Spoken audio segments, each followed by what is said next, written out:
नमस्कार, मी डॉक्टर विजया याचराव, राज्यशास्त्र विभाग प्रमुख, नटवरलाल जसभाई पटेल कला व वाणिज्य महाविद्यालय, मोहाडी, जिल्हा भंडारा. विद्यार्थी मित्रांनो, आज आपण राजपदाचे अधिकार हे समजून घेऊया. इंग्लंडच्या कार्यकारी मंडळामध्ये राजपदाचे स्थान अत्यंत महत्त्वाचे आहे आणि राजपदाला कोणते अधिकार आहे हे आपण या ठिकाणी जाणून घेऊया. तर पूर्वी राजा हा सर्वश्रेष्ठ सत्ताधिकारी होता, परंतु आज राजाची सर्व सत्ता राजपद या संस्थेकडे गेली. जसं राजाचे अधिकार हे कमी होत गेले, तसतसे राजपदाचे अधिकार हे वाढत गेले. राजा व राजपदावर असलेली राणी त्या सत्तेचा उपयोग स्वच्छेने करू शकत नाही, असे बेजहाट म्हणतो. त्याच्या सत्तेचा वापर इंग्लंडचे मंत्रिमंडळ करतो. इंग्लंडचे मंत्रिमंडळ म्हणजे पंतप्रधान आणि मंत्रिमंडळ यांच्या साहाय्याने राजपदाच्या अधिकाराचा वापर हा केला जात असतो. तर राजपदाच्या अधिकाराचे उगमस्थान आपण या ठिकाणी जाणून घेऊया. तर राजपदाच्या सत्तेचे परमाधिकार आणि संसदीय कायदे ही दोन उगमस्थाने आहेत. राजाने स्वच्छेनुसार वापरावयाच्या सत्तांपैकी ज्या सत्ता शिल्लक राहिल्या आणि ज्या सत्तांना विधिनियमांची हरकत घेतली नाही, त्याला प्रोफेसर डायसी परमाधिकार असं म्हणतात. उदाहरणार्थ, पार्लमेंटचे अधिवेशन बोलवणे, स्थगित करणे, युद्ध तटस्थता संबंधीच्या घोषणा करणे, श्रेष्ठ अधिकाऱ्यांच्या नेमणुका करणे, गुन्हेगारांना माफी देणे इत्यादी. तसेच संसदेने वेळोवेळी कायदा करून राजपदाला जे अधिकार दिले, त्यामुळे राजपदाची सत्ताही वाढलेली आहे.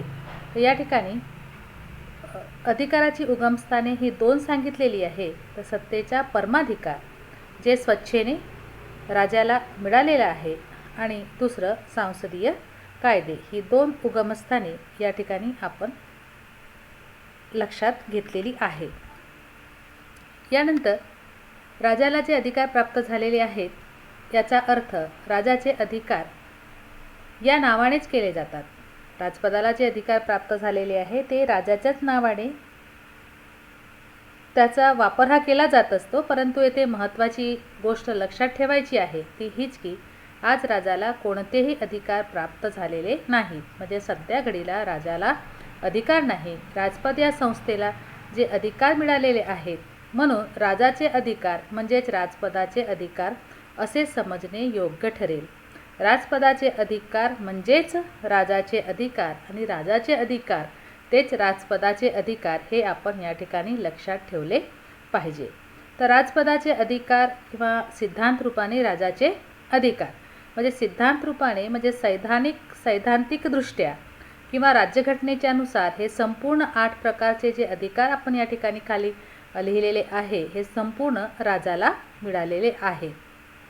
तर कार्यकारी अधिकार, कायदेविषयक अधिकार, परराष्ट्रविषयक अधिकार, आर्थिक अधिकार, धार्मिक अधिकार, सैनिकी अधिकार, सन्मानजनक पदव्या देण्याचा अधिकार आणि न्यायविषयक अधिकार इतक्या 8 अधिकाराच्या साहाय्याने आपण राजपदाला कोणते अधिकार प्राप्त झालेले आहेत याचा आज आपण अभ्यास करणार.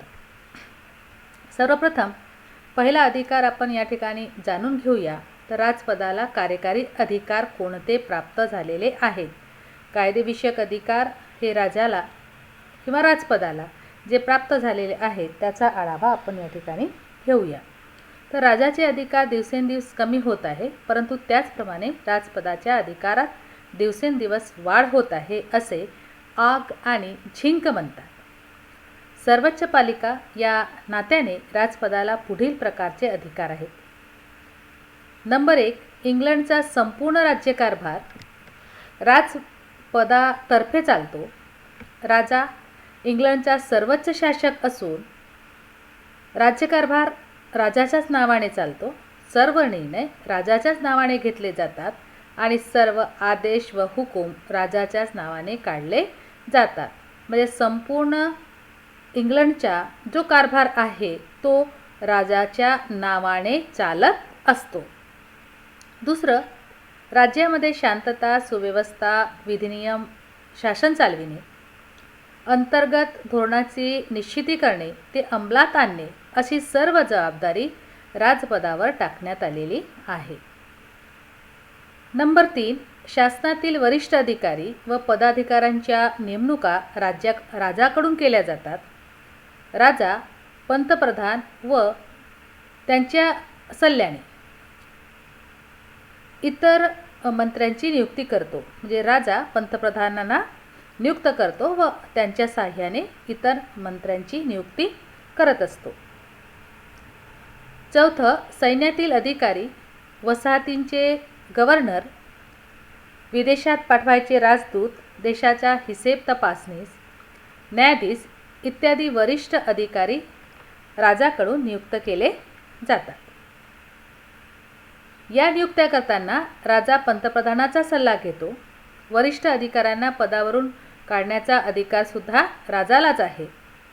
राजा कर गोळा करतो आणि त्याची गुंतवणूक करतो. राजा सेनादलाचा सर्वोच्च सेनापती सुद्धा आहे. तर राजाचे हे सर्व अधिकार सैद्धांतिक स्वरूपामध्ये राजाला प्राप्त झालेले आहे, परंतु प्रत्यक्षात मात्र पंतप्रधान आणि मंत्रिमंडळाच्या साह्यानेच किंवा सल्ल्यानेच राजा आपली सत्ता वापरतो. जसं या ठिकाणी आपण एक पॉईंट आपण या ठिकाणी बघितलेला आहे की राजा पंतप्रधानाची नियुक्ती करतो, परंतु राजा स्वमताने पंतप्रधानाची नियुक्ती करत नाही. तर ज्याला हाऊस ऑफ कॉमन्समध्ये ज्या पक्षाला बहुमत प्राप्त असेल त्या पक्षाचा नेता हा पंतप्रधान नियुक्त होत असतो. फार क्वचित प्रसंगी राजा स्वविवेकाधीन अधिकाराचा वापर हा करत असतो. हा संपूर्ण कार्यकारी विषयक जे अधिकार आहे त्या अधिकाराचा वापर राजाच्या नावाने केला जात असतो, परंतु प्रत्यक्षात मात्र राजपद या अधिकाराचा वापर करत असते. म्हणजेच पंतप्रधान आणि मंत्रिमंडळ या अधिकाराचा वापर करीत असते.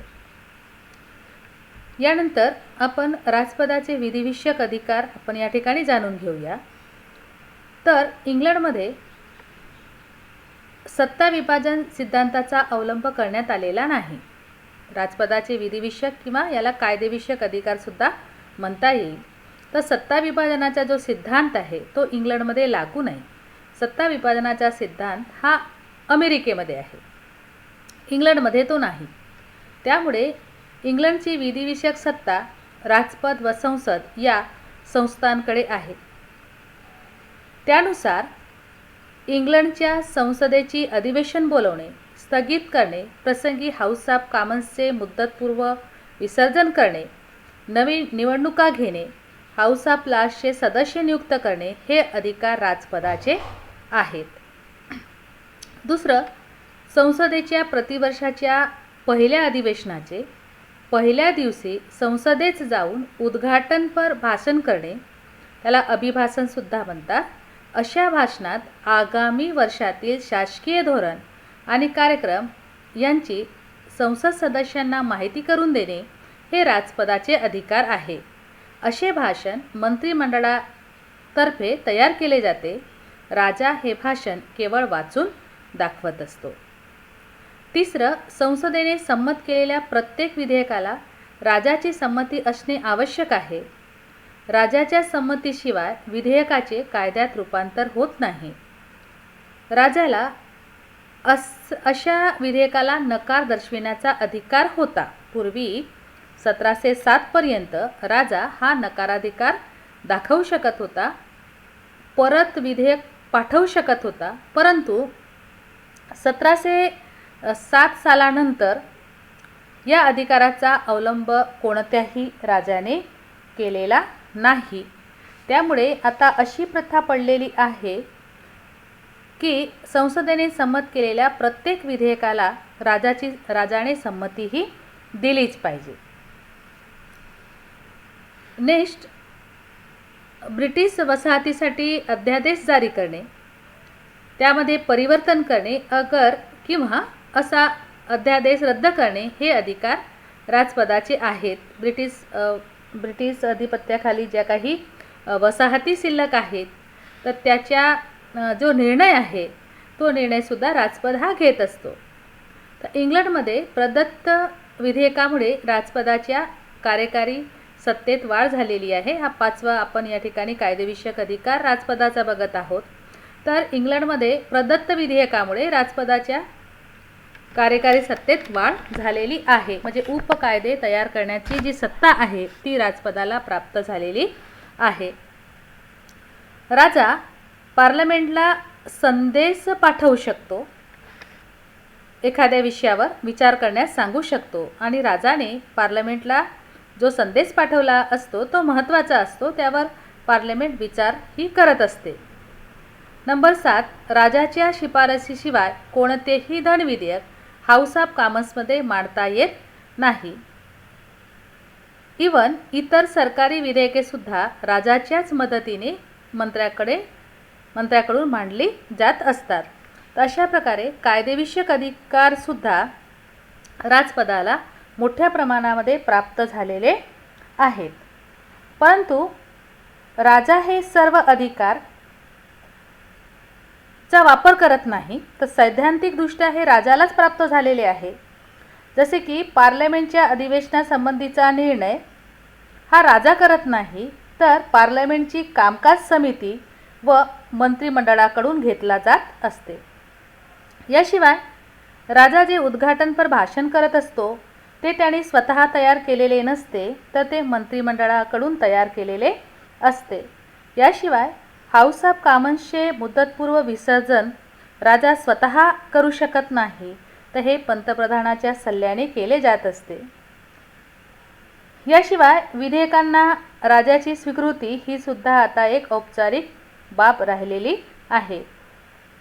कारण 5 आयुक्तांची समिती यासाठी नियुक्त करण्यात आलेली आहे आणि आपण आताच बघितलेले आहे की 1707 पासनं राणी ॲन च्या नंतर कोणत्याही राजाने नकाराधिकाराचा वापर केलेला नाही. तर अशा प्रकारे कायदेविषयक सत्ता जी आहे ती सत्ता राजपदाला प्राप्त झालेली आहे. यानंतर तिसरं आपण या ठिकाणी बघूया की राजपदाला परराष्ट्रविषयक अधिकार कोणते प्राप्त झालेले आहेत. म्हणजे विदेश नीतीच्या संदर्भात राजाची किंवा राजपदाची भूमिका कोणती आहे. तर राष्ट्रप्रमुख या नात्याने परराष्ट्र संबंधविषयक अधिकार खालीलप्रमाणे प्राप्त झालेले आहेत. नंबर 1, परराष्ट्र संबंधविषयक विभाग, विदेश नीती आणि राजनैतिक कार्याचे संचालन राजाकडून केले जात असते. राजा परराष्ट्रात पाठवायचे राजदूत नियुक्त करत असतो आणि परराष्ट्रातून आलेल्या राजदूतांचा स्वीकार करत असतो. याशिवाय परराष्ट्रांना आपल्या देशात वकालती म्हणजे दूतावास स्थापन करण्याची परवानगी देत असतो. तसेच परराष्ट्रातील आपल्या राजदूतांना आवश्यक ते निर्देश पाठवतो. याशिवाय विदेशामध्ये राजदूत नियुक्त करणे, याशिवाय दूतावासाची निर्मिती इतर देशांमध्ये करणे, त्याची परवानगी देणे हे राजपदाचे अधिकार आहेत.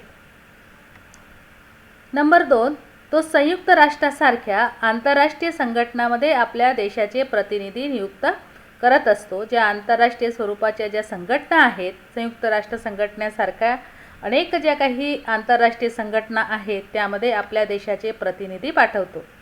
प्रत्यक्षात ही सर्व कामे मंत्रिमंडळाकडूनच केली जात असतात. नंबर 4, परराष्ट्राशी संबंध प्रस्थापित करणे किंवा संबंध विच्छेद करणे, परराष्ट्रासोबत तह किंवा करार करणे, एखाद्या राष्ट्राविरुद्ध युद्ध घोषित करणे, सुरू झालेले युद्ध थांबवणे, लष्करी तहनामे स्वीकृत करणे किंवा आंतरराष्ट्रीय संमेलनासाठी आपल्या देशातून प्रतिनिधी पाठवणे इत्यादी कार्य राजपदाकडून केली जातात. तर अशा प्रकारे परराष्ट्र विषयक अधिकार जे आहे ते अधिकार राजपदाला मोठ्या प्रमाणामध्ये प्राप्त झालेला आहे.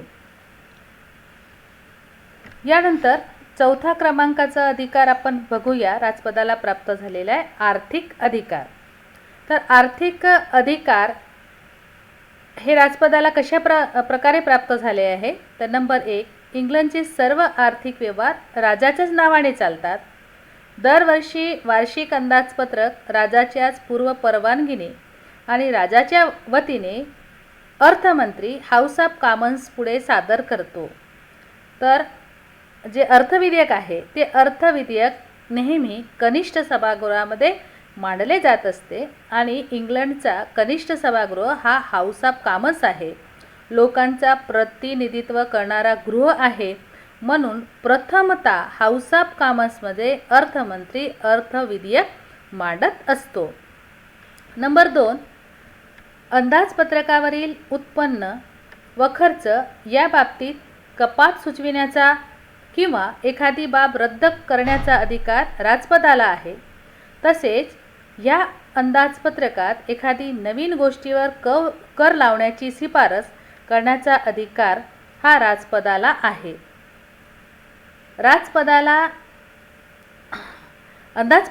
अंदाजपत्रकाला पार्लमेंटची मंजुरी मिळाल्यावर राजाला त्याची अंमलबजावणी करण्याचा अधिकार आहे. म्हणजे जे अंदाजपत्रक आहे, जे धनविधेयक आहे, जे बजेट आहे, त्या बजेटला पार्लमेंटची मंजुरी मिळणं हे आवश्यक आहे. तेव्हाच राजाकडून त्याची अंमलबजावणी केली जात असते. नंबर 4, सर्व धनविधेयक पार्लमेंटसमोर मांडण्यासाठी सुद्धा राजाची परवानगी ही आवश्यक असते. तसेच राजाच्या परवानगीने आकस्मिक खर्च करता येत असतो. जी आकस्मिक निधी जी असते, जी आकस्मिक एखादा वेळ प्रसंगानुसार जर आकस्मिक प्रसंग निर्माण झालेला असेल तर अशी आकस्मिक खर्च निधीसुद्धा असते. ते राजाच्या अधिपत्याखाली असते आणि त्यामधून जर खर्च करायचा असेल तर राजाची परवानगी ही आवश्यक मानल्या जात असते. तर अशा प्रकारे आर्थिक अधिकारांचा विचार आपण या ठिकाणी केला. त्यानंतर 5वं राजपदाला प्राप्त झालेले अधिकार जे आहे ते आहे धार्मिक अधिकार. तर इंग्लंडचा राजा हा चर्चचा प्रधान आहे आणि त्यामुळे राजाला धार्मिक अधिकार हे प्राप्त झालेले आहे. तर धार्मिक अधिकार कोणत्या स्वरूपाचे आहे ते आपण बघूया. तर 1701 सालचा ॲक्ट ऑफ सेटलमेंट या कायद्यानुसार चर्चचे संरक्षण करणे हे राजपदाचे कर्तव्य आहे. त्यामुळे राजपदाला धर्मसंरक्षक असे म्हटले जात असते. राजपदातर्फे इंग्लंडमधील डीन ऑफ बिशॉप आणि आर्च बिशॉप यांची तसेच मुख्य अधिकाऱ्यांची धर्माधिकाऱ्यांची नियुक्तीही केली जात असते. नंबर 3, चर्चचे अनुशासन आणि सर्वोच्च संबंधीची शक्ती राजपदाकडे आहे. चर्चचे वेळोवेळी संमेलने बोलवणे हे राजपदाचे अधिकार आहे. याशिवाय 1919 मध्ये चर्चची व्यवस्था पाहण्यासाठी नॅशनल असेंब्लीची स्थापना करण्यात आलेली आहे. तर नॅशनल असेंब्लीला अधिवेशन बोलवण्यासाठी परवानगी ही राजाची घ्यावी लागते. या संमेलनात मंजूर झालेल्या नियमांना राजाची संमतीही आवश्यक असते. त्याचप्रमाणे स्कॉटलंडच्या चर्चचा प्रमुख इंग्लंडचाच राजा किंवा राणी असते. तर अशा प्रकारे धार्मिक अधिकारसुद्धा मोठ्या प्रमाणामध्ये राजपदाला प्राप्त झालेले आहे. याशिवाय नेक्स्ट 6वा अधिकार आहे राजपदाला प्राप्त झालेला आहे सैनिकी अधिकार. तर इंग्लंडचा राजा 3ही दलाचा सरसेनापती असतो आणि त्यामुळे खालीलप्रमाणे सैनिकी अधिकार हे राजाला किंवा राजपदाला मिळालेले आहेत. तर नंबर 1, इंग्लंडचा संविधानिक सार्वभौम राजा हा इंग्लंडच्या सैन्याचा सरसेनापती आहे. त्यामुळे इंग्लंडच्या सैन्यातील 3ही दलाचे प्रमुख अधिकारी, इतर सैनिकी अधिकारी यांची नियुक्ती, बढती, पदविमुक्ती वगैरे राजपदाच्याच नावाने केले जात असते. नंबर 2, इंग्लंडच्या सैन्यात वाढ करण्याचा, दुसऱ्या देशाशी युद्ध करण्याच्या, कोणतीही सैनिकी कारवाई करण्याचा, परराष्ट्र सैनिक विषयक तह करार वगैरे करण्याचा अधिकार हा राजपदाला प्राप्त झालेला आहे. अशा प्रकारे सैनिकी अधिकारसुद्धा राजाला सर्वोच्च या नात्याने प्राप्त झालेला आहे. नंबर 7 आहे राजपदाला प्राप्त झालेले अधिकार, ते आहे सन्मानजनक पदव्या देण्याचा अधिकार. तर राजा सन्मानाचे उगमस्थान आहे. इंग्लंडमधील नागरिकांना पियर, नाईट आणि लॉर्ड्स ह्या पदव्या बहाल केल्या जात असतात. तर ह्या राजाकडून प्राप्त केल्या जातात किंवा राजामार्फत ह्या दिल्या जात असतात. लॉर्ड्स आणि पियर ही जी पदवी आहे ही राजकीय सन्मानाचे प्रतीक आहे. तर नाईट ही पदवी जी आहे ही सामाजिक सन्मानाचे प्रतीक आहे. राजा ह्या पदव्या पंतप्रधान आणि मंत्रिमंडळाच्या सल्ल्यानुसार प्रदान करीत असतो. तर अशा प्रकारे ज्या काही पदव्यांचं जे वाटप आहे किंवा बहाल करण्याचं जे कार्य आहे ते राजपदाकडून केले जात असते. आता नंबर 8 जे राजपदाला अधिकार प्राप्त झालेले आहे ते आहे न्यायविषयक अधिकार. तर राजा न्यायाचे उगमस्थान आहे आणि त्यामुळे राजाला खालीलप्रमाणे न्यायविषयक अधिकार हे प्राप्त झालेले आहे. तर इंग्लंडची नंबर 1 आहे की इंग्लंडची सर्व न्यायालये राजाची न्यायालये आहेत. राजाविरुद्ध कोणत्याही न्यायालयात खटला दाखल करता येत नाही. म्हणजे राजाच्या विरुद्ध कोणत्याही कोर्टामध्ये खटला जो आहे तो करता येत नाही, त्यांच्यावर लागू करता येत नाही, कारण की इंग्लंडची सर्व न्यायालये राजाची न्यायालये आहेत. नंबर 2 न्यायाधीशांची नियुक्ती करण्याचा आणि पार्लमेंटच्या शिफारशीवरून त्यांना पदावरून काढण्याचा अधिकार राजाला प्राप्त झालेला आहे. न्यायाधीशांची नियुक्ती करणे हे राजपदाचे कार्य आहेत किंवा त्यांना काढून टाकण्याचा पार्लमेंटच्या संमतीनुसार हे अधिकार राजाला प्राप्त झालेले आहे. नंबर 3 राजा प्रिव्ही काउन्सिलच्या साह्याने वसाहतीमधील न्यायालयांनी दिलेल्या निर्णयावर पुनर्निर्णय देऊ शकतो. म्हणजे जी प्रिव्ही काउन्सिल आहे, जी न्यायाचे प्रतीक आहे, तिच्या सल्ल्याने वसाहतीमधील न्यायालयाने दिलेल्या निर्णयावर पुनर्निर्णय देण्याचा अधिकार हा राजाला आहे. नंबर 4 राजाला क्षमादानाचा अधिकार आहे. राजाला दया दाखवण्याचा, क्षमादानाचा अधिकार आहे. या अधिकारानुसार राजा एखाद्या अपराधाला न्यायालयाने दिलेली शिक्षा कमी करू शकतो, शिक्षेच्या स्वरूपात बदल करू शकतो किंवा पूर्णपणे माफसुद्धा करू शकतो.